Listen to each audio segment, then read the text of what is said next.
दोस्तों, आपने सुना तो होगा ही, जब आप किसी से शिद्दत से मोहब्बत करते हैं तो पूरी कायनात आपको उससे मिलने की कोशिश करती है, और शायद यही मेरे साथ हुआ था।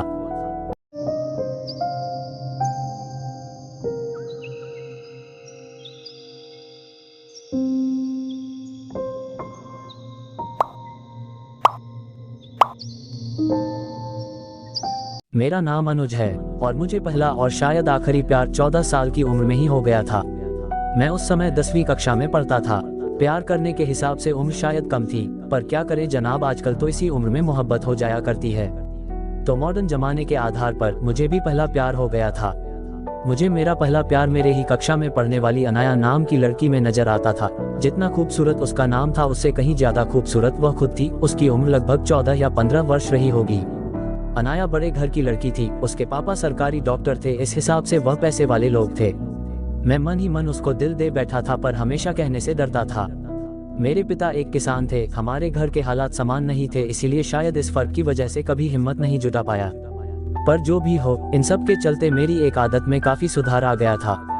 पहले मैं स्कूल न जाने के लिए तरह तरह के बहाने बनाता था, लेकिन उन दिनों सही वक्त पर तैयार होकर चुपचाप स्कूल चला जाता था। मम्मी पापा सोचते थे यह अनुज ही है ना, फिर सोचते थे कि चलो जो भी हो लड़का सुधर तो गया। शायद बोर्ड एग्जाम का असर है, पर उन्हें कहाँ पता था मैं तो प्यार के कॉलेज में दाखिला ले चुका था। समय हाथों से कैसे फिसलता जा रहा था, पता ही नहीं चल रहा था। पर मैं कभी भी उसको अपने दिल के हालात सुनाने में कामयाब नहीं हो पाया। बस जब उसकी नजर कहीं और होती थी तो चोरी छुपे मैं उसको देख लिया करता था। कभी कभार तो मैं उससे बात करने के लिए उसके पास जाता, पर जैसे ही उसके पास पहुंचता, किसी न किसी पढ़ाई का टॉपिक पर बात करके वापस आ जाता था। पर मेरे दिल में क्या है उसके लिए, इन सब बातों से वह हमेशा अनजान ही रही। अब तक हम 10वीं की परीक्षा दे चुके थे। हम अपने अपने रिपोर्ट कार्ड लेने स्कूल आए थे। ये हमारा स्कूल का आखिरी दिन था। उसी दिन मुझे पता चला कि अनाया के पापा का ट्रांसफर हो चुका है। वह अब आगे की पढ़ाई किसी और शहर में जाकर करेगी। मुझे तो शुरू से ही पता था कि मेरे पापा भी मुझको आगे की पढ़ाई करने के लिए किसी और शहर में भेजने वाले हैं। मतलब अब शायद जिंदगी में हम कभी नहीं मिल पाएंगे। अनाया के लिए मेरे दिल में प्यार आज भी उतना ही था। मेरा दिल बैठ जा रहा था ये सोचकर कि वह मुझसे दूर जा रही है। सभी दोस्त एक दूसरे से गले मिल रहे थे, एंजॉय कर रहे थे, पर मैं अपने आंसू छुपाता फिर रहा था। मैंने देखा अनाया भी अपने फ्रेंड के साथ काफी खुश थी। उसके चेहरे की खुशी देखकर मेरे चेहरे पर भी मुस्कान उभर आई। मैं एकांत से जगह में जा बैठा था। सभी लोगों से मिलने के बाद अनाया की नजर मुझ पर गई तो वह मुझसे भी मिलने के लिए आगे बढ़ी। उसको अपनी तरफ बढ़ता देख मैं खड़ा हो गया। वह मेरे पास आई, हाथ आगे बढ़ाया। मैंने भी अपना हाथ आगे बढ़ाया। उसके बाद उसने क्या बोला मुझे सुनाई नहीं दिया, क्योंकि मैं उसके चेहरे को इतनी गौर से देख रहा था कि शायद जिंदगी भर के लिए उसकी तस्वीर अपनी आंखों में उतार लेना चाहता था। मुझे होश तब आया जब उसने अपना हाथ वापस खींचा और ना चाहते हुए मैंने उसका हाथ छोड़ दिया। उसके बाद बाय करते हुए मुड़ के जाने लगी।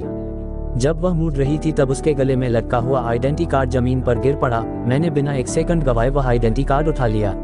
उस कार्ड पर अनाया की फोटो थी। मेरे मन में ख्याल ये था कि इस फोटो को देखकर ही मैं अपने यादें ताज़ा कर लिया करूंगा। किसी तरह पैसे का जुगाड़ करके मेरे पापा ने मुझे पढ़ने के लिए रांची से बाहर भेज दिया। अनाया अपने परिवार के साथ दूसरे शहर चली गई। मैं हमेशा हमेशा के लिए अनाया से जुदा हो चुका था। समय को कौन पकड़ सकता है। समय बीतता गया। मैंने अपनी पढ़ाई पूरी कर ली और एक बड़ी कंपनी में अच्छी तनख्वाह पर नौकरी भी मिल गई। जिंदगी की लगभग सारी जरूरतें पूरी हो रही थी, पर फिर भी जिंदगी में कहीं ना कहीं कमी हमेशा खलती थी। उस कमी का नाम था अनाया। काफी ज्यादा जद्दोजहद करने के बाद भी मैं कभी अनाया का पता नहीं लगा पाया। बस उसका खिलखिलाता चेहरा जो मैंने आखिरी बार देखा था मेरी नजरों के सामने रहता था। अब तक वह काफी बदल चुकी होगी। हो सकता है मेरे सामने से गुजर जाए तो मैं पहचान भी ना पाऊं। अपनी पत्नी के चेहरे में मुझे मेरे बचपन के प्यार का चेहरा दिखने लगता, लेकिन फिर भी मैंने आज तक कभी भी अपनी पत्नी को यह महसूस नहीं होने दिया कि मैं आज भी किसी और से बेइंतहा मोहब्बत करता हूँ। आखिर वह मेरे लिए अपना सब कुछ छोड़ कर आई है तो उसका हर तरह से ख्याल रखना मेरा फर्ज था। एक दिन की बात है, मैं अपनी बचपन की डायरी खोलकर बैठा ही था। उसमें से अनाया का आइडेंटिटी कार्ड निकल के जमीन पर गिर गया। उस पर लगी अनाया की तस्वीर को देखकर मैं अपनी आंखें गीली होने से रोक ना पाया। मैंने अपने आंसू पोंछे ही थे कि तभी मेरी पत्नी अनाया एकदम से कमरे में आ गई। उसने मेरे हाथों में आइडेंटिटी कार्ड को देख लिया। उसको मैं छुपाने की कोशिश कर रहा था, तभी उसने मेरे हाथ की तरफ इशारा करते हुए पूछा, ऐसा क्या है आपके हाथ में जो आप मुझसे छुपा रहे हो। मैंने अपनी लड़खड़ाती हुई जुबान से कहा, अरे कुछ नहीं, वह बस ऐसे ही मेरे एक बचपन के दोस्त का आइडेंटिटी कार्ड है। ये कहते हुए मैंने वो आइडेंटिटी कार्ड डायरी में बंद कर दिया।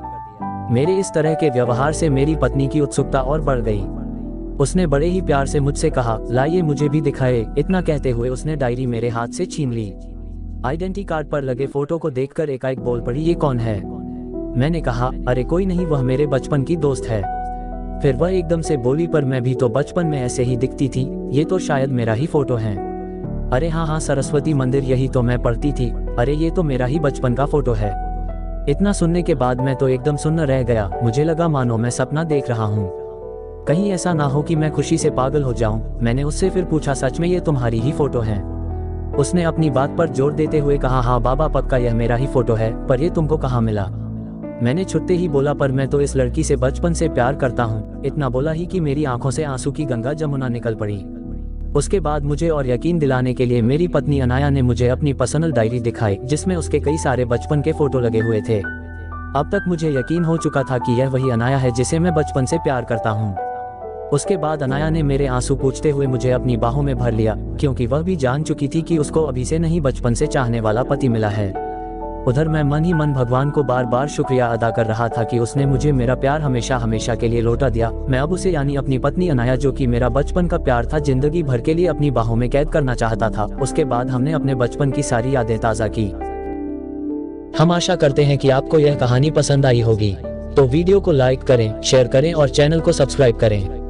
धन्यवाद।